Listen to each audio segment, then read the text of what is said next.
Hello, ನಮಸ್ತೆ ಎಲ್ರಿಗೂ. ಎಲ್ಲ ಹೇಗಿದ್ದೀರಾ? ಚೆನ್ನಾಗಿದ್ದೀರಾ ಅನ್ಕೋತೀನಿ. ನಾನು ಚೆನ್ನಾಗಿದ್ದೀನಿ. ನಾನು ನಿಮ್ಮ ವೀಣಾ ಸುರೇಶ್. ಎಲ್ರಿಗೂ ನನ್ನ ಕಾರ್ಯಕ್ರಮವಾದ ಕಥಾಸರಣಿ ರಾಗಸುತೆ ಜೊತೆ ಕಾರ್ಯಕ್ರಮಕ್ಕೆ ಆತ್ಮೀಯ ಸ್ವಾಗತ. ಪ್ಲೀಸ್ ಎಲ್ಲ ನೋಡ್ತಾ ಇರೋರೆಲ್ಲರೂ ತಪ್ಪದೆ ಸಬ್ಸ್ಕ್ರೈಬ್ ಮಾಡ್ಕೊಳ್ಳಿ ನನ್ನ ಚಾನೆಲ್ಗೆ. ಇದು ನನ್ನ ಮೊದಲ ಕಥೆ ಕೆಣಕುತ್ತಿದೆ ನಿನ್ನ ಕಣ್ಣೋಟ ಕಥೆಯ ಮುಂದುವರೆದ ಭಾಗ. ಪ್ಲೀಸ್ ನೋಡಿ, ಕೇಳಿ, ಸಬ್ಸ್ಕ್ರೈಬ್ ಮಾಡ್ಕೊಳ್ಳಿ. ಮೇಘನಾಳ ಕ್ಲಾಸ್ ಇತ್ತು. ಆ ಸಮಯದಲ್ಲಿ ಮನಸ್ಸಿಲ್ಲದಿದ್ದರೂ ಬರಲೇಬೇಕಿತ್ತು. ಅವಳು ಬಂದಿದ್ದಳು. ಅವಳ ಮನಸ್ಸಿನ ತುಂಬೆಲ್ಲ ಈ ಮೊದಲು ತಾನು ಶರಶ್ಚಂದ್ರನ ಕ್ಯಾಬಿನ್ನಲ್ಲಿ ನೋಡಿದ ದೃಶ್ಯವೇ ಇತ್ತು. ಪದೇ ಪದೇ ನೆನಪಿಗೆ ಬಂದು ಅವಳನ್ನು ಚಿಂತೆಗೀಡು ಮಾಡುತ್ತಿತ್ತು. ನಿಜವಾಗಿಯೂ ನಾನು ಅಂದುಕೊಳ್ಳುತ್ತಿರುವುದು ಸರಿಯಾಗಿದೆಯೇ, ಇಲ್ಲ ಕೇವಲ ನನ್ನ ಭ್ರಮೆಯೇ? ಸರಿಯಾಗಿ ಅರ್ಥವಾಗುತ್ತಿಲ್ಲ ಅವಳಿಗೆ. ಆದರೂ ಅದೊಂದು ಚಿಂತೆ ಮನಸ್ಸು ಕೊರೆಯುತ್ತಿತ್ತು. ಆ ಹುಡುಗಿ ಪ್ರಾರ್ಥನಾಳನ್ನು ನೋಡುತ್ತಿದ್ದ ಶರಶ್ಚಂದ್ರನ ನೋಟ ಎಂತಹ ಮಾರ್ಧವತೆ ಇತ್ತು ಅದರಲ್ಲಿ. ಏನು ಆ ನೋಟದ ಅರ್ಥ? ಹಾಗಾದರೆ ನಾನು ಅಂದುಕೊಳ್ಳುತ್ತಿರುವುದು ನಿಜವಿರಬಹುದೇ? ನನ್ನನ್ನು ನೋಡಿ ಸಿಡಿಯುತ್ತಿದ್ದ ಶರಶ್ಚಂದ್ರ ಅವಳನ್ನು ಬಾಗಿಲಲ್ಲಿ ನೋಡಿದಾಕ್ಷಣ ಹೇಗಾಯಿತು ಅವನ ಮುಖಭಾವ? ಮುಖ ಸಿಟ್ಟಿನಲ್ಲಿ ಉರಿಯುತ್ತಿತ್ತು ಮೊದಲು. ಅದೇ ನಂತರ ಕ್ಷಣ ಮಾತ್ರದಲ್ಲಿ ಮೃದುವಾಗಿ ಬಿಟ್ಟಿತ್ತು ಅವನ ಮುಖಭಾವ. ನೋಟದಲ್ಲಿ ಮೋಹಕತೆ. ತನ್ಮಯನಾಗಿ ನೋಡುತ್ತಿದ್ದ ಆ ಹುಡುಗಿಯನ್ನು. ಯಾವ ಭಾವವಿತ್ತು ಅವನ ಆ ನೋಟದಲ್ಲಿ? ತಲೆ ಸಿಡಿಯುತ್ತಿರುವ ಅನುಭವವಾಯಿತು ಮೇಘನಾಗೆ. ಹೌದು, ನಾನು ಅಂದುಕೊಳ್ಳುತ್ತಿರುವುದು ನಿಜವೇ ಇರಬಹುದು. ಅವನ ವರ್ತನೆ ಕೂಡ ಅದನ್ನೇ ಪುಷ್ಟೀಕರಿಸುತ್ತಿದೆ. ಆದರೆ ಅದು ಹೇಗೆ ಸಾಧ್ಯ? ಶರಶ್ಚಂದ್ರನಂಥ ಸಮಾಜದಲ್ಲಿ ಉನ್ನತ ಸ್ಥಾನವಿರುವ ಒಬ್ಬ ವ್ಯಕ್ತಿ ಇಷ್ಟು ಚಿಕ್ಕ ವಯಸ್ಸಿನ ಹುಡುಗಿಯನ್ನು ಪ್ರೀತಿಸಲು ಸಾಧ್ಯವೇ? ಅವನು ಸಮಾಜಕ್ಕೆ ಹೆದರುವ ವ್ಯಕ್ತಿ. ಮಾನ ಮರ್ಯಾದೆಗೆ ಅಂಜುತ್ತಾನೆ ಅವನು. ಒಂದು ನಿರ್ಧಾರ ತೆಗೆದುಕೊಳ್ಳಲು 1000 ಸಲ ಯೋಚಿಸುವ ಅವನು ಈ ಹುಡುಗಿಯನ್ನು ಇರಲಿಕ್ಕಿಲ್ಲ. ನಾನೇ ಏನೇನೋ ಯೋಚಿಸ್ತಾ ತಲೆಕೆಡಿಸಿಕೊಳ್ಳುತ್ತಿದ್ದೇನೆ ಅನ್ನಿಸ್ತಿದೆ. ತಲೆಬುಡುವಿಲ್ಲದ ಯೋಚನೆ ನನ್ನದು. ಅರ್ಥವಿಲ್ಲದ ಆಲೋಚನೆಗಳಿಗೆ ತಲೆ ನೋಯುತ್ತಿದೆ ನನಗೆ. ಯೋಚಿಸುತ್ತಲೇ ತನ್ನ ಕ್ಲಾಸ್ನತ್ತ ಬಂದಿದ್ದಳು ಮೇಘನಾ. ವಿದ್ಯಾರ್ಥಿಗಳನ್ನೆಲ್ಲ ಒಂದು ಬಾರಿ ದಿಟ್ಟಿಸಿದಳು. ಅವಳ ನೋಟ ಪ್ರಾರ್ಥನಾಳಲ್ಲಿ ಒಂದು ಕ್ಷಣ ಸ್ಥಿರವಾಯಿತು. ಗೊಂಬೆಯಂತಿದ್ದಾಳೆ ಹುಡುಗಿ. ಈಗಲೇ ಅವಳು ಪ್ರಾರ್ಥನಾಳನ್ನು ಸರಿಯಾಗಿ ಗಮನಿಸಿದ್ದು. ಅವಳು ಒಬ್ಬಳು ಲೆಕ್ಚರರ್. ಅವಳಿಗೆ ಎಲ್ಲ ಮಕ್ಕಳು ಒಂದೇ, ಮೇಲಾಗಿ ಇನ್ನೂ ಚಿಕ್ಕವರು ಇವರೆಲ್ಲರೂ. ಅವಳು ಯಾಕೆ ಗಮನಿಸಲು ಹೋಗುತ್ತಾಳೆ ಪ್ರತ್ಯೇಕವಾಗಿ? ಆದರೂ ಬಂದ ಮೊದಲ ದಿನವೇ ಅವಳು ಪ್ರಾರ್ಥನಾಳನ್ನು ನೋಡಿ, ಹುಡುಗಿ ಸರಳವಾದ ಲಂಗ ದಾವಣಿ, ಯಾವ ಅಲಂಕಾರ ಸಹ ಇಲ್ಲದೆ ಎಷ್ಟು ಮುದ್ದಾಗಿದ್ದಾಳಲ್ಲ ಎಂದುಕೊಂಡಿದ್ದಳು. ಅದಾದ ಮೇಲೆ ಹಿಂದೆ ಅವಳು ಪ್ರಾರ್ಥನಾಳನ್ನು ಇಷ್ಟು ಆಳವಾಗಿ ಗಮನಿಸಿದ್ದು. ಥಟ್ಟನೆ ಹೊಳೆಯಿತು ಅವಳಿಗೆ. ಅರೆ ಹೌದಲ್ಲ, ನಾನು ಗಮನಿಸಿಯೇ ಇರಲಿಲ್ಲ. ಹುಡುಗಿಯ ಉಡುಗೆ ಬದಲಾಗಿದೆ. ಎಸ್, ನಿಜ. ಮೊದಲು ಈ ಹುಡುಗಿ ಹೀಗಿರಲಿಲ್ಲ ಅಲ್ಲವೇ? ಲಂಗ ದಾವಣಿ ಧರಿಸುತ್ತಿದ್ದಳು ದಿನವೂ ಕೂಡ. ಆದರೆ ಇಂದು ಸಲ್ವಾರ್ ಸೂಟ್ ಧರಿಸಿದ್ದಾಳೆ. ಅಥವಾ ನಾನು ಗಮನಿಸಿರಲಿಲ್ಲವೇ? ಇಲ್ಲ, ಅಷ್ಟರ ಮಟ್ಟಿಗೆ ನಾನು ಎಲ್ಲರನ್ನೂ ಗಮನಿಸಿರುತ್ತೇನೆ. ನಾನು ಅಂದುಕೊಂಡ ಹಾಗೆ ಇವಳು ಈ ಥರದ ಡ್ರೆಸ್ ಹಾಕಿಕೊಂಡು ಬಂದಿದ್ದು ಇದೇ ಮೊದಲು. ಎಲ್ಲ ರೀತಿಯ ಡ್ರೆಸ್ಸಲ್ಲೂ ಹುಡುಗಿ ಸುಂದರಿಯೇ. ಕಾಫಿ ಶಾಪಲ್ಲಿ ವರ್ಕ್ ಮಾಡ್ತಿತ್ತಲ್ಲ, ನಾನು ನೋಡಿದ್ದೆ ಸುಮಾರು ಬಾರಿ. ಇತ್ತೀಚೆಗೆ ಕಾಲೇಜ್ಗೂ ಬರ್ತಾ ಇರಲಿಲ್ಲ ಅವಳು, ಅಲ್ಲವೇ? ಹೌದು, ನನ್ನ ಕ್ಲಾಸಲ್ಲಿ ನಾನು ಗಮನಿಸಿದ್ದೆ, ಕೇಳಿದ್ದೆ ಕೂಡ. ಫೈನಲ್ ಎಕ್ಸಾಮ್ಸ್ ನಿಯರ್ ಇದೆ. ಹಾಗೆಲ್ಲ ರಜಾ ಹಾಕಬಾರದು ಈ ಟೈಮಲ್ಲಿ. ಪೋರ್ಷನ್ಸ್ ಎಲ್ಲ ಕಂಪ್ಲೀಟ್ ಮಾಡಿರ್ತಾಳೆ ಲೆಕ್ಚರರ್ಸ್. ಯಾಕೆ ಬಂದಿಲ್ಲ ಪ್ರಾರ್ಥನಾ ಅಂತ ವಿಚಾರಿಸಿದ್ದೆ. ಅದೇನೋ ಫ್ಯಾಮಿಲಿ ಪ್ರಾಬ್ಲಮ್ ಅಂತ ಹೇಳಿದ ನೆನಪು. ಅವಳ ಜೊತೆಗಿರೋ ಹುಡುಗಿ. Yes, if I am not wrong, ಈ ಹುಡುಗಿ ಇವತ್ತೇ ಕ್ಲಾಸ್ಗೆ ಬಂದಿದ್ದಾಳೆ. ಅವಳನ್ನೇ ಕಣ್ಣು ಸಂಕುಚಿಸಿ ನೋಡುತ್ತಾ ಯೋಚನೆಯಲ್ಲಿ ಮುಳುಗಿ ಹೋಗಿದ್ದಳು ಮೇಘನಾ. ಪ್ರಾರ್ಥನಾ ಕೂಡ ತನ್ನ ಯೋಚನೆಯಲ್ಲಿಯೇ ಮುಳುಗಿದ್ದಳು. ತಲೆ ತಗ್ಗಿಸಿ ತನ್ನ ಕೈಯಲ್ಲಿರುವ ಪೆನ್ ತಿರುಗಿಸುತ್ತಾ ಚಿಂತಿಸುತ್ತಿತ್ತು ಹುಡುಗಿ. ಆದರೆ ಮಮತಾ ಗಮನಿಸುತ್ತಲೇ ಇದ್ದಾಳೆ. ಮೇಘನಾಳ ದೃಷ್ಟಿ ಪ್ರಾರ್ಥನಾಳನ್ನು ಬಿಟ್ಟು ಅತ್ತಿತ್ತ ಸರಿದಿರಲಿಲ್ಲ ಆಗಿನಿಂದಲೂ ಕೂಡ. ಏ ಪಾರಿ, ನೋಡಲ್ಲಿ, ಮೇಘನಾ ಮೇಡಮ್ ನಿನ್ನೆ ನೋಡ್ತಾವ್ರೆ ಆಗ್ಲಿಂದನೂ. ನೀನೇನು ಹಿಂಗೆ ಕೂತಿದ್ದಿ? ಅದೇನು ಯೋಚನೆ ಮಾಡ್ತಿದ್ದಿ? ನನಗೂ ಹೇಳ್ದಂಗೆ. ಏನದೇ ಅಂಥ ವಿಷಯ? ಮೊದಲು ಅಲ್ಲಿ ನೋಡು, ಏನೋ ಕೇಳ್ಬೋದು ನಿಂತಾವು ಮೇಡಮ್ಮು ಎಂದಳು ಮಮತಾ. ಆವಾಗ ಇಹಕ್ಕೆ ಮರಳಿದ್ದಳು ಪ್ರಾರ್ಥನಾ. ತಲೆ ಎತ್ತಿ ನೋಡಿದಳು. ಹೌದಲ್ವೇನೆ ಮಮ್ಮಿ? ಮೇಡಮ್ ಯಾಕೆ ಹಂಗೆ ನೋಡ್ತಾವ್ರೆ ನನ್ನೆಯ ಎಂದು ಪಿಸುಗುಟ್ಟಿದಳು ಗೆಳತಿಯ ಕಿವಿಯಲ್ಲಿ. ಪ್ರಾರ್ಥನಾ, ನೀನು ಕ್ಲಾಸ್ಗೆ ಸುಮಾರು ದಿನದಿಂದ ಬಂದಿರಲಿಲ್ಲ ಅಲ್ವಾ? ಯಾಕೆ, ಏನು ಸಮಸ್ಯೆ ಎಂದು ಕೇಳಿದಳು ಮೇಘನಾ. ಎದ್ದು ನಿಂತಿದ್ದಳು ಪ್ರಾರ್ಥನಾ. ಎಸ್ ಮೇಡಮ್, ಬಂದಿರಲಿಲ್ಲ. ಸ್ವಲ್ಪ ಮನೆಯಲ್ಲಿ ಸಮಸ್ಯೆ ಇತ್ತು, ಅದಕ್ಕೆ ಎಂದಳು ನಿಧಾನವಾಗಿ. ಸಿ ಪ್ರಾರ್ಥನಾ, ಪೋರ್ಷನ್ಸ್ ಎಲ್ಲ ಸುಮಾರು ಕಂಪ್ಲೀಟ್ ಆಗಿರುತ್ತೆ. ಎಕ್ಸಾಮ್ಸ್ ನಿಯರ್ ಇದೆ ಅಲ್ವಾ, ಸೊ ನೀನು ಎಲ್ಲ ಪೋರ್ಷನ್ಸ್ನೂ ಕವರ್ ಮಾಡ್ಕೋಬೇಕು. ನಿನ್ನ ಫ್ರೆಂಡ್ಸ್ ಹತ್ರ ಇಸ್ಕೋ ನೋಟ್ಸ್ಗಳನ್ನು. ನೀನು ಚೆನ್ನಾಗಿ ಓದ್ತೀಯಾ, ಅದಕ್ಕೆ ಹೇಳ್ತಿದ್ದೀನಿ, ಸಿಟ್ ಡೌನ್ ಎಂದು ಸರಿದು ಹೋದಳು ಮೇಘನಾ. ಸಮಾಧಾನದ ಉಸಿರು ಬಿಟ್ಟು ಕುಳಿತುಕೊಂಡಳು ಪ್ರಾರ್ಥನಾ. ತಾನೇನಾದರೂ ತಪ್ಪು ಮಾಡಿದ್ದೇನೆಯೇ? ಅದಕ್ಕೆ ಮೇಡಮ್ ನನ್ನ ಹೀಗೆ ನೋಡುತ್ತಿರಬಹುದೇ ಎಂದು ಭಯವಾಗಿತ್ತು ಅವಳಿಗೆ. ಸಂಜೆ ಸುಮಾರು 5:30 ಸಮಯ. ಗೆಳತಿಯರಿಬ್ಬರು ನಂದನ ಆಶ್ರಮಕ್ಕೆ ಬಂದಿಳಿದಿದ್ದರು ಒಂದು ಆಟೋದಲ್ಲಿ. ಶರಶ್ಚಂದ್ರನ ಕಾರು ಕೂಡ ಅಲ್ಲಿಯೇ ಇತ್ತು. ಓ ಸರ್, ಆವಾಗೇ ಬಂದ್ಬಿಟ್ಟವ್ರೆ ಅನ್ನಿಸ್ತದ ಕಣೆ ಪಾರಿ, ನಾವೇ ಲೇಟು ಬಂದಿದ್ದು ಎಂದು ಪಿಸುಗುಟ್ಟಿದಳು ಮಮತಾ. ಅವಳಿಗೂ ಹಾಗೇ ಅನ್ನಿಸಿತು. ಅದಲ್ಲ ವಿಷಯ, ಅವಳ ಚಿಂತೆಯೇ ಬೇರೆ. ನನ್ನ ಪರಿಸ್ಥಿತಿ ಗೆಳತಿಗೆ ತಿಳಿದಿಲ್ಲ, ಹೇಳುವ ಹಾಗೂ ಇಲ್ಲ. ಏನಂತ ಹೇಳೋದು? ಅನ್ನೋ ಹಾಗಿಲ್ಲ, ಅನ್ಭವಿಸೋ ಹಾಗಿಲ್ಲ. ಈಗ ಈ ವಯ್ಯ ಬ್ಯಾರೆ ಕರೆದವ್ರೆ. ಅದೇನು ವಿಷಯನೋ ಏನೋ. ಏನಾದರೂ ನಡೆದ ವಿಷಯ ಮಮ್ಮಿಗೆ ತಿಳಿದ್ರೆ ನನ್ನ ಬಗ್ಗೆ ಏನು ಅನ್ಕೋಬೋದು ಅವಳು. ನಾನ್ಯಾವ ವಿಷಯನೂ ಮುಚ್ಚಿಟ್ಟಿದ್ದೇ ಇಲ್ಲ ಇವಳು ತಾವು. ಅಂಥದ್ರಾಗೆ ಇಷ್ಟು ದೊಡ್ಡ ವಿಷಯ ಹೇಳಕ್ಕಾಯ್ತಾ ಇಲ್ಲ ಇವಳಿಗೆ ನಂತಾವು. ಥತ್, ಬಹಳ ಬೇಸರವಾಯಿತು ಅವಳಿಗೆ ತನ್ನ ಪರಿಸ್ಥಿತಿಯ ಬಗ್ಗೆ. ಶರಶ್ಚಂದ್ರ ಬಹಳ ಯೋಚಿಸಿ ಒಂದು ನಿರ್ಧಾರಕ್ಕೆ ಬಂದಿದ್ದ. ಅದನ್ನೇ ಹೇಳಲು ಈಗ ಇಬ್ಬರನ್ನೂ ಕರೆಸಿದ್ದ. ಅವನಾಗಲೇ ಬಂದು ಅರ್ಧ ಗಂಟೆಯಾಗಿತ್ತು. ಅಲ್ಲಿನ ಮಕ್ಕಳಿಗೆ ತಾನು ತಂದಿದ್ದ ವಸ್ತುಗಳನ್ನೆಲ್ಲ ಕೊಟ್ಟು ಅನ್ನಪೂರ್ಣಮ್ಮನವರ ಹತ್ತಿರ ಮಾತನಾಡುತ್ತಿದ್ದ. ಅವನು ಆಶ್ರಮದ ಕಡೆಗೆ ಬರದೆ ಸುಮಾರು ದಿನಗಳೇ ಆಗಿ ಹೋಗಿದ್ದವು. ಹಾಗಂತ ಆಶ್ರಮದ ನಿರ್ವಹಣೆಗೆ ಹಣವನ್ನು ತಪ್ಪದೇ ಕಳುಹಿಸುತ್ತಿದ್ದ. ತನ್ನದೇ ವೈಯಕ್ತಿಕ ಸಮಸ್ಯೆಯಲ್ಲಿ ಮುಳುಗಿ ಹೋಗಿದ್ದ ಶರಶ್ಚಂದ್ರ ಈ ಕಡೆ ಬರಲಾಗಿರಲಿಲ್ಲ. ಹಾಗೆಯೇ ಹೇಳಿದ್ದ ಅನ್ನಪೂರ್ಣಮ್ಮನವರಿಗೆ, ಚಂದ್ರು, ನಿನ್ನ ನೋಡದೆ ಸುಮಾರು ದಿನಗಳೇ ಆಗಿಬಿಟ್ಟಿತ್ತು. ನಮ್ಮನ್ನು ಮರ್ತು ಬಿಟ್ಟಿಯೇನೋ ಅನ್ನಿಸಿತ್ತು ಎಂದು ಬೇಸರಿಸಿಕೊಂಡಿದ್ದರು ಅವರು. ಅಮ್ಮ, ನನ್ನದೇ ನೂರಾರು ಸಮಸ್ಯೆ ಕಾರಣದಿಂದ ಬರಲಾಗಲಿಲ್ಲ ಎಂದು ನಿಮ್ಮನ್ನು ಈ ಆಶ್ರಮವನ್ನು ಮರೆಯಲು ಸಾಧ್ಯವೇ? ನೀವು ನನ್ನ ಅಮ್ಮ ಕಣಮ್ಮ ಎಂದಿದ್ದ ಭಾವುಕನಾಗಿ ಶರಶ್ಚಂದ್ರ. ಬೇಸರ ಮಾಡ್ಕೋಬೇಡ ಕಣಪ್ಪ, ಏನೋ ನಿನ್ನ ನೋಡಿಲ್ವಲ್ಲ ಸದ್ಯ, ಸಂಕಟವಾಯಿತು, ಅದಕ್ಕೆ ಹಂಗಂದೆ ಕಣಪ್ಪ. ನೋಡು, ಎಷ್ಟು ಸೋತು ಹೋಗಿದೆಯಾ. ಸಮಯಕ್ಕೆ ಸರಿಯಾಗಿ ಊಟ ತಿಂಡಿ ಮಾಡ್ತಾ ಇಲ್ಲ. ಅದಕ್ಕೆ ಹೇಳೋದು ನಿನಗೆ, ಒಂದು ಮದುವೆ ಮಾಡ್ಕೋ ಅಂತ. ಆಗಲಾದರೂ ನಿನ್ನ ಯೋಗಕ್ಷೇಮ ವಿಚಾರಿಸೋಕೆ ಅಂತ ಒಬ್ಬಳು ಇರ್ತಾಳೆ, ನನಗೂ ಸಮಾಧಾನ. ಮೇಲಿರೋ ನಿಮ್ಮಮ್ಮ ಕೂಡ ಸಂತೋಷ ಪಡ್ತಾರೆ ಎಂದಿದ್ದರು. ಪ್ರಾರ್ಥನಾಳ ಮುದ್ದು ಮುಖವೇ ಕಣ್ಮುಂದೆ ಬಂತು ಅವನಿಗೆ. ಹೌದಲ್ವಾ, ನನಗೀಗ ಮದುವೆ ಆಗಿದೆ. ಹಾಗೆ ನೋಡಿದರೆ ಮೇಲಿರುವ ಅಮ್ಮ ಎಲ್ಲವನ್ನೂ ನೋಡಿರುತ್ತಾರೆ ಅಲ್ಲವೇ? ಅವರಿಗೆ ಸಂತೋಷವಾಗಿರಬಹುದು ಅಲ್ಲವೇ? ನನ್ನ ಪರಿಸ್ಥಿತಿಯೂ ಕೂಡ ಅರ್ಥ ಆಗಿರುತ್ತೆ ಅವರಿಗೆ. ಯಾರಲ್ಲಿಯೂ ಹೇಳಿಕೊಳ್ಳುವಂತಿಲ್ಲ ಕಣಮ್ಮ ನಿನ್ನ ಮಗ ಇರುವ ವಿಷಯವನ್ನು.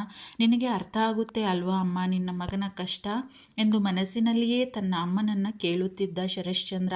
ಗೆಳತಿಯರಿಬ್ಬರೂ ಒಳಗೆ ಬಂದಿದ್ದರು. ಶರಶ್ಚಂದ್ರ ಎದ್ದು ನಿಂತಿದ್ದ ಇವರನ್ನು ನೋಡಿ. ಅರೆ ಪುಟ್ಟ, ನೀವಾ? ಚಂದ್ರು, ಅವತ್ತೊಂದಿನ ನಾನು ಹೇಳಿರ್ಲಿಲ್ವಾ ನಿಂಗೆ, ಇಬ್ಬರು ಮುದ್ದಾದ ಹುಡುಗಿರು ಬಂದಿದ್ರು ನಮ್ಮ ಆಶ್ರಮಕ್ಕೆ ಅಂತ? ಇವರೇ ಕಣೋ. ಬನ್ನಿ ಪುಟ್ಟ, ಅವತ್ತು ಬಂದಿದ್ದೇ ಕೊನೆ, ಮತ್ತೆ ಬಂದೇ ಇಲ್ಲ ಈ ಕಡೆ ಎಂದು ಪ್ರೀತಿಯಿಂದ ಮಾತನಾಡಿಸಿದ್ದರು ಅವರನ್ನು ಅನ್ನಪೂರ್ಣಮ್ಮ. ಓ, ಇವರೇನಾ ಅವರು? ಇವರಿಬ್ಬರು ನಮ್ಮ ಕಾಲೇಜವರೇ, ಆದ್ದರಿಂದ ನನಗೂ ಗೊತ್ತು ಅಮ್ಮ. ನಾನು ಅವತ್ತು ಅವರನ್ನು ಅಲ್ಲಿ ನೋಡಿದ್ದನ್ನು ಹೇಳಲು ಹೋಗಲಿಲ್ಲ. ಅವನು ಕಾಲೇಜಿನ ಸ್ವಲ್ಪ ಕೆಲಸ ಇತ್ತು ಇವರ ಹತ್ತಿರ. ಎಕ್ಸಾಮ್ಸ್ ಹತ್ತಿರ ಬಂದಿರೋದ್ರಿಂದ ಕೆಲವು ಕೆಲಸಗಳು ಕ್ಲಾಸ್ ಲೀಡರ್ಸ್ಗಳಿಗೂ ಇರುತ್ತೆ. ಅದಕ್ಕೆ ಇಲ್ಲಿ ಬರಲು ಹೇಳಿದ್ದೆ ಅಮ್ಮ. ಹೇಗೂ ನಾನು ಇಲ್ಲೇ ಬರಬೇಕು ಅಂದ್ಕೊಂಡಿದ್ನಲ್ಲ, ಇವರ ಕ್ಲಾಸ್ಗಳು ಮಿಸ್ ಆಗಬಾರ್ದಲ್ಲ. ಗೆಳತಿಯರಿಬ್ಬರೂ ಮುಖ ಮುಖ ನೋಡಿಕೊಂಡು ಶರಶ್ಚಂದ್ರನ ಮುಖವನ್ನೇ ನೋಡುತ್ತಾ ನಿಂತರು. ಅವನ ಮುಂದಿನ ಮಾತಿಗಾಗಿ ಕಾಯುತ್ತಿದ್ದರು ಇಬ್ಬರು.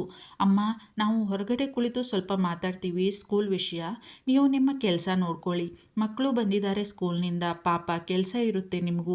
ನಾವು ನಿಮಗೆ ಡಿಸ್ಟರ್ಬ್ ಮಾಡಲ್ಲ ಎಂದ ಶರಶ್ಚಂದ್ರ. ಸರಿ ಕಣಪ್ಪ ಚಂದ್ರು, ಹಾಗೆ ಮಾಡಿ. ಹೋಗುವಾಗ ಮರೀದೆ ನನಗೆ ಹೇಳಿಬಿಟ್ಟು ಹೋಗಿ, ನನಗೂ ಕೆಲಸ ಇದೆ ಸ್ವಲ್ಪ. ನೀವು ಹೋಗಿ ಮಾತನಾಡಿ ಎಂದರು ಅನ್ನಪೂರ್ಣಮ್ಮನವರು. ಇವರಿಬ್ಬರನ್ನು ನೋಡಿ, ಬನ್ನಿ ಇಲ್ಲೇ ಹೊರಗಡೆ ಕುಳಿತು ಮಾತನಾಡೋಣ ಎಂದಿದ್ದ ಶರಶ್ಚಂದ್ರ. ಅವನು ಮುಂದೆ ನಡೆದರೆ ಅವನ ಹಿಂದೆಯೇ ಹೆಜ್ಜೆ ಹಾಕಿದರು ಹುಡುಗಿಯರಿಬ್ಬರು. ಆಶ್ರಮದ ಹಿಂದೆ ಇದ್ದ ವಿಶಾಲವಾದ ಜಾಗಕ್ಕೆ ನಡೆದ ಶರಶ್ಚಂದ್ರ ಅಲ್ಲಿಯೇ ಇದ್ದ ಸಿಮೆಂಟ್ ಬೆಂಚ್ ಮೇಲೆ ಕುಳಿತ. ಗೆಳತಿಯರಿಬ್ಬರು ಅವನ ಎದುರಿಗೆ ನಿಂತರು. ನೋ ಫಾರ್ಮಾಲಿಟೀಸ್, ಇದು ಕಾಲೇಜ್ ಅಲ್ಲ. ಈಗ ನಾನು ನಿಮ್ಮ ಲೆಕ್ಚರರ್ ಕೂಡ ಅಲ್ಲ, ನೀವು ನನ್ನ ಸ್ಟೂಡೆಂಟ್ಸೂ ಅಲ್ಲ ಎಂದು ಮುಗುಳ್ನಕ್ಕಿದ್ದ. ಸಿಟ್ ಡೌನ್, ಬನ್ನಿ ಕುಳಿತುಕೊಳ್ಳಿ ಎಂದು ಶರಶ್ಚಂದ್ರ ಎದುರಿಗಿರುವ ಬೆಂಚ್ ಕಡೆ ಕೈ ತೋರಿಸಿದ. ಮುಖ ಮುಖ ನೋಡಿಕೊಂಡ ಇಬ್ಬರು ಅವನು ತೋರಿಸಿದ ಜಾಗಕ್ಕೆ ಹೋಗಿ ಕುಳಿತರು. ಅವನ ಕಣ್ಣು ಬೇಡ ಬೇಡವೆಂದರೂ ಪ್ರಾರ್ಥನಾಳನ್ನೇ ಹಿಂಬಾಲಿಸುತ್ತಿದ್ದು. ತಲೆ ಕೂದಲನ್ನು ಕೈಯಿಂದ ಮೇಲಿರಿಸಿ ತಲೆ ಕೊಡವಿದ. ಬಲವಂತದಿಂದ ಅವಳ ಮೇಲಿನ ತನ್ನ ದೃಷ್ಟಿಯನ್ನು ಬದಲಿಸಿ ಮುಂದಿನ ಮಾತಿಗೆ ಮುಂದಾಗಿದ್ದ ಶರಶ್ಚಂದ್ರ. ಇವರು ಏನು ಮಾತನಾಡಲು ಕರೆದಿರಬಹುದು ನಮ್ಮನ್ನ ಎಂದು ಯೋಚಿಸುತ್ತಾ ಅವನ ಮುಖವನ್ನೇ ನೋಡುತ್ತಾ ಕುಳಿತಿದ್ದರು. ಅವನಿಗೂ ವಿಷಯ ಹೇಗೆ ಮಾತನಾಡಬೇಕೆಂದು ತಿಳಿಯುತ್ತಿಲ್ಲ. ಆದರೂ ಮಾತನಾಡಲೇಬೇಕಿತ್ತು. ನೋಡಿ, ನಿಮ್ಮಿಬ್ಬರನ್ನ ಯಾಕೆ ಬರೋಕೆ ಹೇಳಿದೆ ಅಂತ ನೀವು ಯೋಚಿಸುತ್ತಿರಬಹುದು. ನಾನು ಯಾವ ಕಾಲೇಜಿನ ವಿಷಯ ಮಾತನಾಡಲು ನಿಮ್ಮನ್ನು ಕರೆಸಿದ್ದಲ್ಲ. ಸ್ವಲ್ಪ ವೈಯಕ್ತಿಕ ವಿಷಯವನ್ನು ಮಾತಾಡಬೇಕಿತ್ತು. ಇಬ್ಬರಿಗೂ ಗಾಬರಿಯಾಯಿತು. ಈಗ ಇದೇನೇ ಪಾರಿ, ಇವಯ್ಯ ಹಿಂಗೆ ಹೇಳ್ತಾವ್ರೆ? ಅವರ ಅಮ್ಮನ ಹತ್ರ ಕಾಲೇಜ್ ವಿಷಯ ಮಾತಾಡಬೇಕು ಅಂತ ತಾನೇ ಇವ್ರು ಹೇಳಿದ್ದು. ನಾವು ಏನಾದರೂ ತಪ್ಪು ಮಾಡಿದ್ದೀವೇನೆ? ಗೆಳತಿಯ ಕಿವಿಯಲ್ಲಿ ಪಿಸುಗುಟ್ಟಿದಳು ಮಮತಾ. ಅವಳ ಮನಸ್ಸಿನಲ್ಲಿಯೂ ಅದೇ ಯೋಚನೆ ಸುಳಿಯುತ್ತಿತ್ತು. ಅದೇನೋ ಮಮ್ಮಿ, ನೋಡೋಣ, ಸುಮ್ಕಿರು, ಅದೇನು ಮಾತಾಡ್ತಾರೋ ಎಂದು ಗೆಳತಿಗೆ ಹೇಳಿ ಸಮಾಧಾನ ಮಾಡಿದಳು ಪ್ರಾರ್ಥನಾ. ಇವರನ್ನೇ ಗಮನಿಸುತ್ತಿದ್ದವನ ಮುಖದ ಮೇಲೆ ಮುಗುಳ್ನಗು ಮೂಡಿತು. ಇನ್ನೂ ಎಳಸು ಬುದ್ಧಿ ಬೆಳೆದಿಲ್ಲ ಹುಡುಗಿಯರಿಗೆ, ಚಿಕ್ಕವರಲ್ಲವೇ ಎಂದುಕೊಂಡ ಶರಶ್ಚಂದ್ರ. ನನಗೆ ಗೊತ್ತು ನಿಮ್ಮ ಯೋಚನೆ, ನಾವೇನಾದರೂ ತಪ್ಪು ಮಾಡಿದ್ದೀವಾ? ಇನ್ನೇನಿರುತ್ತೆ ಮಾತಾಡೋಕ್ಕೆ, ವೈಯಕ್ತಿಕ ವಿಷಯ ಅಂತ ತಾನೇ. ನೀವಂದ್ಕೊಂಡಿರೋದು ನಿಜಾನೇ, ನೀವೇನೂ ತಪ್ಪು ಮಾಡಿಲ್ಲ, ಭಯ ಬೇಡ ಎಂದ ಶರಶ್ಚಂದ್ರ. ಸಮಾಧಾನವಾಗಿ ಉಸಿರಾಡಿದರು ಇಬ್ಬರು. ತಾವೇನು ತಪ್ಪು ಮಾಡಿಲ್ಲ ಅಂದ್ರಲ್ಲ, ಇನ್ನು ಏನಾದರೂ ಮಾತಾಡ್ಕೊಳ್ಳಿ, ಕೇಳೋಣ. ಇದು ಅವರ ಯೋಚನೆ. ನಾನು ಒಂದು ನಿರ್ಧಾರಕ್ಕೆ ಬಂದಿದ್ದೀನಿ ಪ್ರಾರ್ಥನಾ ಕುರಿತಾಗಿ. ಅವಳಿಗೆ ಎದೆ ಬಡಿತ ಏರಿತು. ಏನು ಹೀಗೆ ಮಾತಾಡ್ತಾವ್ರೆ ಇವಯ್ಯ? ಅದು ಮಮ್ಮಿ ಮುಂದೆ. ಅವಳಿಗೇನಾದರೂ ವಿಷಯ ಗೊತ್ತಾದರೆ ಅಷ್ಟೇ ನನ್ನ ಕಥೆ ಎಂದುಕೊಂಡು ಇಷ್ಟು ಅಗಲ ಕಣ್ಣು ಬಿಟ್ಟು ಅವನ ಮುಖವನ್ನೇ ನೋಡಿದಳು. ಮಮತಾ ಅವನ ಮುಂದಿನ ಮಾತಿಗಾಗಿ ಕಾಯುತ್ತಿದ್ದಳು. ಅವನಿಗೂ ಅವರಿಬ್ಬರ ನೋಟದ ಅರ್ಥ ತಿಳಿಯಿತು. ತನ್ನ ಮಾತಿನ ಅರ್ಥ ತಿಳಿಯಲಿಲ್ಲ ಹುಡುಗಿಯರಿಗೆ ಎಂದು. ಪ್ರಾರ್ಥನಾಳ ಮುಂದಿನ ಓದಿನ ಬಗ್ಗೆ, ಅವಳ ಮುಂದಿನ ವಾಸಸ್ಥಳದ ಬಗ್ಗೆ ಎಲ್ಲ ಯೋಚಿಸಬೇಕಲ್ಲ ಈಗ.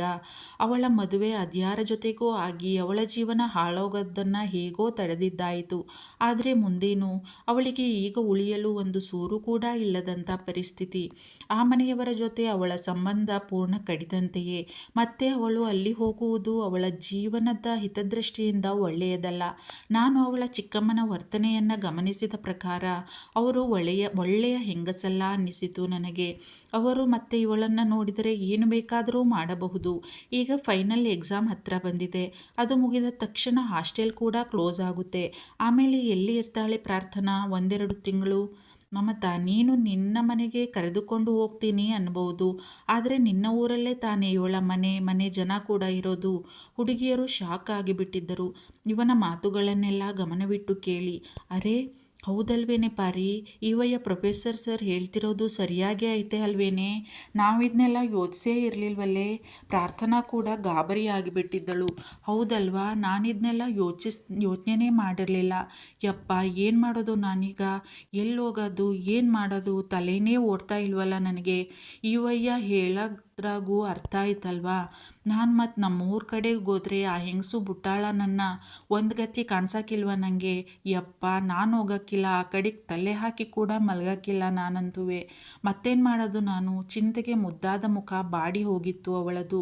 ಅವಳ ಮುಖಭಾವವನ್ನೇ ಗಮನಿಸುತ್ತಿದ್ದ ಶರಶ್ಚಂದ್ರನಿಗೆ ಪಾಪ ಎನ್ನಿಸಿತು. ಅದಕ್ಕೆ ನಾನೊಂದು ಹೇಳ್ತೀನಿ, ನೀವಿಬ್ಬರೂ ಕೇಳಬೇಕು, ಬೇರೆ ದಾರಿ ಇಲ್ಲ ನಿಮಗೆ. ಅವನ ಮುಖವನ್ನೇ ಅಯೋಮಯರಾಗಿ ನೋಡುತ್ತಾ ಉಳಿದರು ಹುಡುಗಿಯರಿಬ್ಬರು. ನೋಡಿ, ನೀವಿಬ್ಬರು ಫೈನಲ್ ಎಕ್ಸಾಮ್ಸ್ ಮುಗಿದ ಮೇಲೆ ನಮ್ಮ ಮನೆಯಲ್ಲಿ ಇರಬಹುದು. ನಮ್ಮ ಮನೆಯಲ್ಲಿ ಒಂದು ಗೆಸ್ಟ್ ರೂಮ್ ಇದೆ. ನಿಮ್ಮಿಬ್ಬರಿಗೂ ಉಳಿಯಲು ಅದು ಸರಿ ಹೋಗುತ್ತೆ.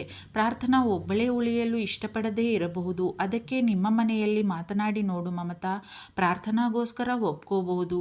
ಆಗ ಯಾವ ತೊಂದರೆನೂ ಇರಲ್ಲ. ನಾನು ಬೇರೆ ಎಲ್ಲಾದರೂ ನಿಮಗೆ ಉಳಿಯಲು ವ್ಯವಸ್ಥೆ ಮಾಡಿಕೊಡಬಹುದು. ಆದರೆ ಪ್ರಪಂಚ ನಾವು ಅಂದ್ಕೊಂಡಿರೋಷ್ಟು ಒಳ್ಳೆಯದಲ್ಲ. ನೀವಿಬ್ಬರು ಹುಡುಗಿಯರು ಬೇರೆ, ಅವೆಲ್ಲ ಸೇಫ್ ಅಲ್ಲ. ನಿಮ್ಮ ಜವಾಬ್ದಾರಿ ನನ್ನ ಮೇಲಿದೆ. ಈಗ ನಿಮಗೆ ಯಾವುದೇ ತೊಂದರೆಯಾಗದಂತೆ ನೋಡ್ಕೊಳ್ಳೋದು ನನ್ನ ಜವಾಬ್ದಾರಿ. ಅದಕ್ಕೆ ಬಹಳ ಯೋಚಿಸಿಯೇ ಈ ನಿರ್ಧಾರ ತೆಗೆದುಕೊಂಡಿದ್ದು ನಾನು. ಇದು ಯಾವ ರೀತಿಯಿಂದ ನೋಡಿದರೂ ಸರಿಯಾದ ನಿರ್ಧಾರ ಅಂತನಿಸಿತು ನನಗೆ.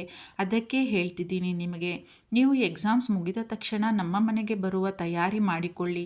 ಆಮೇಲೆ ಕೂಡ ನೀವು ಹಾಸ್ಟೆಲ್ಗೆ ಬರಬೇಕಿಲ್ಲ, ಅಲ್ಲೇ ಇರಬಹುದು. ನಿಮಗೆ ಅಲ್ಲಿ ಎಲ್ಲ ವ್ಯವಸ್ಥೆ ಇರುತ್ತೆ. ಇಬ್ಬರನ್ನೂ ಸೇರಿಸಿಯೇ ಹೇಳುತ್ತಿದ್ದರು. ಅವನ ದೃಷ್ಟಿ ಪ್ರಾರ್ಥನಾಳನ್ನು ಬಿಟ್ಟು ಒಂದು ಕ್ಷಣ ಕೂಡ ಅತ್ತಿತ್ತ ಸರಿದಿರಲಿಲ್ಲ. ಶರಶ್ಚಂದ್ರ ಹೇಳಿದ್ದನ್ನು ಕೇಳಿದ ಹುಡುಗಿಯರು ಉಸಿರಾಡಲು ಕೂಡ ಮರೆತಂತಾದರು. ಹೌದಲ್ವಾ, ಈ ವಯ್ಯ ಸರ್ ಹೇಳ್ತಿರೋದು ಯೋಚನೆನೇ ಮಾಡಿರಲಿಲ್ಲ ನಾವು. ಕಾಲೇಜು ಮುಗಿದ ಮ್ಯಾಕೆ ಹಾಸ್ಟೆಲ್ಲೂ ಇರೋಕ್ಕಿಲ್ಲ, ಆಮ್ಯಾಕೆ ನನ್ನ ಕಥೆ ಎಲ್ಲಿ ಹೋಗೋದು, ಏನು ಮಾಡೋದು. ಆ ಊರಿಗಂತೂ ಮತ್ತೆ ಕಾಡ್ಲಿಲ್ಲಕ್ಕಿಲ್ಲ ನಾನಂತೂ. ಆ ಮನೆ ಜನ ನರಕ ತೋರಿಸ್ಬಿಟ್ಟವ್ರೆ. ಬದುಕಿರೋವಾಗಲೇ ನನಗೆ ಅತ್ಲಾಗ ತಲೆ ಕೂಡ ಹಾಕಿ ಮಲಗಾಕಿಲ್ಲ ಇನ್ನು ಮುಂದೆ ನಾನಂತೂ. ಪ್ರಾರ್ಥನಾ ಯೋಚನೆಯಲ್ಲಿ ಮುಳುಗಿ ಹೋಗಿದ್ದಳು. ಮಮತಾ ಕೂಡ ಇವರು ಹೇಳ್ತಿರೋದು ದಿಟ್ವೇ, ಅಲ್ಲೋದ್ರೆ ಬದುಕಾಕ್ ಬಿಡಾಕಿಲ್ಲ ಇವಳ ರಾಕ್ಷಸಿ ಚಿಕ್ಕಮ್ಮ, ಏನು ಬೇಕಾದರೂ ಮಾಡ್ಬಿಟ್ಟಾಳೆ ಅವಳು, ಯಾವುದಕ್ಕೂ ಹೇಸದೇ ಇರೋ ಹೆಂಗಸು ಅದು. ಈ ವಯ್ಯ ಹೇಳ್ದಂಗೆ ಮಾಡೋದೇ ಸರಿ ಅನ್ನಿಸ್ತದೆ ನನಗಂತೂ. ಪಾಪ ಪಾರಿಗೂ ಯಾರೂ ಇಲ್ಲ ಈಗ, ಉಳಿಯೋಕೆ ಮನೆಯೂ ಇಲ್ಲ. ಎಲ್ಲೋದಾಳು ಹೆಣ್ಣು ಹುಡುಗಿ? ಅಲ್ಲಾದರೆ ಸರ್ ಇರ್ತಾರೆ, ಜವಾಬ್ದಾರಿ ಐತೆ ಅವರಿಗೆ. ಅವಳನ್ನು ಆ ಅಂಕಲ್ ಜೊತೆಗೆ ಮದುವೆ ಆಗ್ದಂಗೆ ತಡೆದವ್ರೆ. ಮುಂದೇನು ಹಾಗೆ ಏನಾದರೂ ಅವಾಂತರ ಆದರೆ ಅವರೇ ಇರ್ತಾರೆ ಅವರ ಮನೆಯಲ್ಲೇ ಇರೋದ್ರಿಂದ ಯಾವ ತೊಂದರೆನೂ ಆಗೋಕ್ಕಿಲ್ಲ. ಹೌದು, ಅದೇ ಸರಿ. ಪಾರಿ ತಾವು ಅದನ್ನೇ ಹೇಳಬೇಕು. ನಾನು ಅಪ್ಪ ಅಮ್ಮನ ತಾವು ಫೋನ್ ಮಾಡಿ ಮಾತಾಡ್ಬಿಟ್ಟು ಕೇಳ್ತೀನಿ. ಅವರೇನೂ ಅನ್ನೋಕ್ಕಿಲ್ಲ. ಪಾರಿ ಅಂದರೆ ಶಾನೆ ಪ್ರೀತಿ ಅವರಿಗೆ. 4 ದಿನ ಊರಿಗೆ ಹೋಗಿ ಬರ್ತೀನಿ ಅಷ್ಟೇ. ಹೆಂಗೂ ಆವಾಗ ಹೋಯ್ತಾ ಇರ್ತೀನಲ್ಲ. ಆದರೆ ಪಾಪ ಪಾರಿ, ಅವಳು ಎಲ್ಲಿಗೋದಾಳು? ನಮ್ಮನೆಗೂ ಬರ್ದಿರಂಗೆ ಆಗೈತಲ್ಲ ಎಲ್ಲ. ಇವಳ ಘಟವಾಣಿ ಚಿಕ್ಕಮ್ಮನಿಂದನೆಯ. ಇವ್ರ ಅಪ್ಪನೂ ಅದೇ ಮಾತು ಬರ್ದಿರೋ ಪ್ರಾಣಿ. ಅವಮ್ಮ ಹೇಳಿದ್ದಕ್ಕೆಲ್ಲ ಗೋಣಾಡಿಸ್ತದೆ. ಅದೇನು ಗಂಡಸೋ, ಥೂ. ಉಗುಳಿದಳು ಮನಸ್ಸಿನಲ್ಲಿಯೇ ಮಮತಾ. ಹುಡುಗಿಯರಿಬ್ಬರು ಗಾಢವಾದ ಯೋಚನೆಯಲ್ಲಿ ಮುಳುಗಿ ಹೋಗಿದ್ದರು. ಶರಶ್ಚಂದ್ರನ ದೃಷ್ಟಿ ಪ್ರಾರ್ಥನಾಳ ಮೇಲೆಯೇ ನೆಟ್ಟಿತ್ತು. ಹುಡುಗಿಯ ಭಾವನೆಗಳ ಏರಿಳಿತ ಅವಳ ಮುಖಭಾವದ ಮೇಲೆಯೇ ಕಂಡುಬಿಡುತ್ತಿತ್ತು. ತುಂಬ ಚಿಂತಿಸುತ್ತಿರುವಂತಿತ್ತು ಹುಡುಗಿ. ಪಾಪ, ಈಗೇನೋ ಪ್ರಪಂಚ ನೋಡುತ್ತಿರುವ ಹುಡುಗಿ. ಚಿಕ್ಕ ವಯಸ್ಸು. ಇಷ್ಟು ಚಿಕ್ಕ ವಯಸ್ಸಿಗೆ ಎಷ್ಟು ಕಷ್ಟ ಹುಡುಗಿಗೆ.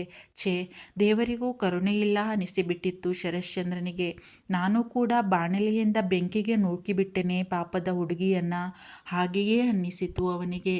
ನಾನು ಒಂದು ಕ್ಷಣ ಯೋಚಿಸಿ ಅವಳಿಗೆ ತಾಳಿ ಕಟ್ಟದೆ ಪೊಲೀಸರ ನೆರವಿನಿಂದ ಅವಳನ್ನು ಅವರ ಕಪಿಮುಷ್ಟಿಯಿಂದ ಬಿಡಿಸಿ ಕರೆದುಕೊಂಡು ಬಂದಿದ್ದರೆ ಬಹುಶಃ ಅವಳಿಗೆ ಈ ಪರಿಸ್ಥಿತಿ ಬರುತ್ತಿರಲಿಲ್ಲವೇನೋ ಎನಿಸಿತು. ಆ ಕ್ಷಣದಲ್ಲಿ ನನ್ನ ಬುದ್ಧಿಗೆ ಏನು ಮಂಕು ಕವಿದಿತ್ತೋ ಕಾಣೆ. ಅವರೆಲ್ಲರ ಮಾತಿನಿಂದ ತಲೆಯೇ ಕೆಟ್ಟು ಬಿಟ್ಟಿತ್ತು ನನಗೆ. ಅವರ ಬಾಯಿಯನ್ನು ಮೊದಲು ಮುಚ್ಚಿಸಬೇಕಿತ್ತು. ಆಗ ನನಗೆ ತೋಚಿದ್ದು ಇದೊಂದೇ, ಮದುವೆ. ಆದರೆ ನಾನು ಆಗ ಹಾಗೆ ಮಾಡದೇ ಇದ್ದರೂ ಕೂಡ ಇವಳ ಸ್ಥಿತಿ ಹೀಗೆಯೇ ಇರುತ್ತಿತ್ತು, ಅಥವಾ ಇನ್ನೂ ಕೆಟ್ಟದಾಗಿಯೇ ಇರುತ್ತಿತ್ತು. ಇವಳ ಚಿಕ್ಕಮ್ಮ ಇವಳನ್ನು ಸುಲಭದಲ್ಲಿ ಬಿಡುತ್ತಿರಲಿಲ್ಲ. ಮತ್ತೆ ಆ ಮನುಷ್ಯನಿಗೆ ಇವಳನ್ನು ಕಟ್ಟಿದರೂ ಆಶ್ಚರ್ಯವಿರಲಿಲ್ಲ. ಆದರೆ ಈಗ ಇವಳಿಗೆ ಮದುವೆ ಆಗಿದೆ ಎಂದು ಇವಳ ಹತ್ತಿರ ಸುಳಿಯಲ್ಲ ಆ ಜನ. ಹೌದು, ನಾನೇನು ತಪ್ಪು ನಿರ್ಧಾರ ಮಾಡಿರಲಿಲ್ಲ. ಯಾವ ಕಡೆಯಿಂದ ನೋಡಿದರೂ ಅದೇ ಸರಿಯಾದ ನಿರ್ಧಾರವಾಗಿತ್ತು. ಈಗಲೂ ಅಷ್ಟೇ. ನಾನು ಅವಳಿಗೆ ಒಂದು ಸೆಕ್ಯೂರ್ಡ್ ಲೈಫ್ ನೀಡೋದಕ್ಕೆ ನನ್ನಿಂದ ಏನು ಸಾಧ್ಯವೋ ಅದನ್ನೆಲ್ಲ ಮಾಡಿಯೇ ಮಾಡ್ತೀನಿ. ಇವಳೊಂದಿಗೆ ಜೀವನ ಮಾಡುವುದು ನನ್ನ ಹಣೆಯಲ್ಲಿ ದೇವರು ಬರೆದಿದ್ದಾನೋ ಇಲ್ಲವೋ ಅವನಿಗೇ ಗೊತ್ತು. ಆದರೆ ನಾನು ಇವಳಿಗೆ ಜೀವನದಲ್ಲಿ ಯಾವತ್ತೂ ಏನೂ ತೊಂದರೆ ಆಗದೇ ಇರುವಂತೆ ನೋಡಿಕೊಳ್ಳುತ್ತೇನೆ. ಅವಳು ನನ್ನ ಜವಾಬ್ದಾರಿ. ಅವಳನ್ನೇ ಎವೆಯಿಕ್ಕದೆ ನೋಡುತ್ತಾ ದೀರ್ಘ ಆಲೋಚನೆಯಲ್ಲಿ ಮುಳುಗಿದ್ದ ಶರಶ್ಚಂದ್ರ. ಪ್ರಾರ್ಥನಾಗೆ ಅದ್ಯಾವುದರ ಪರಿವೆಯೂ ಇಲ್ಲ. ಅವಳು ತನ್ನ ಮುಂದಿನ ಬದುಕಿನ ಆಲೋಚನೆಯಲ್ಲಿ ಮುಳುಗಿ ಹೋಗಿದ್ದಳು. ಈ ವಯ್ಯ ಪ್ರೊಫೆಸರ್ ಸರ್ ಹೇಳ್ತಿರೋದು ಸರಿಯಾಗೈತೆ. ಆ ಗಯ್ಯಾಳಿ ಹೆಂಗಸಿನ ಕಣ್ಗೇನಾರ ನಾನು ಬಿದ್ನೋ ನನ್ನ ಕತೆ ಅಷ್ಟೇ. ಪಾಪ, ನನ್ನಿಂದ ಮಮ್ಮಿನೂ ಇಬ್ಬಂದಿಲಿ ಸಿಕ್ಸಂಗಾಯ್ತು. ನನ್ನ ಕಾರಣದಿಂದ ಅವಳೂ ರಜಕ್ಕೆ ಊರಿಗೆ ಹೋಗ್ದಂಗೆ ಆಯ್ತದೆ. ಆದರೆ ನಾನಾರ ಏನು ಮಾಡಲಿ?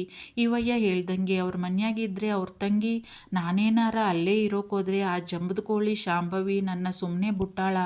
ಮೊದಲೇ ಅದ್ಯಾಕೋ ಕಾಣೆ ನನ್ನ ಕಂಡ್ರೆ ಆಗೋಕ್ಕಿಲ್ಲ ಅದಕ್ಕೆ. ಇನ್ನೇನಾರ ಅವಳು ಕಣ್ಮುಂದೆನೇ ಅವ್ರ ಮನೆಯಾಗೇ ಇದ್ದರೆ ನಾನು ನನ್ನ ಹುರಿದು ಮುಕ್ಬಿಡೋಕ್ಕಿಲ್ವಾ? ಆದರೆ ನನಗೆ ಬ್ಯಾರೆ ದಾರಿ ಎಲ್ಲೈತೆ? ಇವರು ಹೇಳ್ದಂಗೆ ಮಾಡೋದು ಬಿಟ್ಟು. ಅದ್ಯಾಕೋ ತನ್ನ ಅಸಹಾಯಕ ಪರಿಸ್ಥಿತಿಗೆ ಅವಳ ಕಂಗಳು ತುಂಬಿ ಬಂದವು. ಅವಳ ಮುಖಭಾವವನ್ನೇ ಗಮನಿಸುತ್ತಿದ್ದ ಶರಶ್ಚಂದ್ರನಿಗೆ ಕರುಳು ಹಿಂಡಿದಂತಾಯಿತು. ಅವಳ ಸರಿದು ಅವಳನ್ನು ತನ್ನ ಎದೆಗೆ ಒತ್ತಿಕೊಂಡು, ಅಳಬೇಡ ಕಣೆ ಹುಡುಗಿ, ನಿನಗಾಗಿ ನಾನಿದ್ದೀನಿ.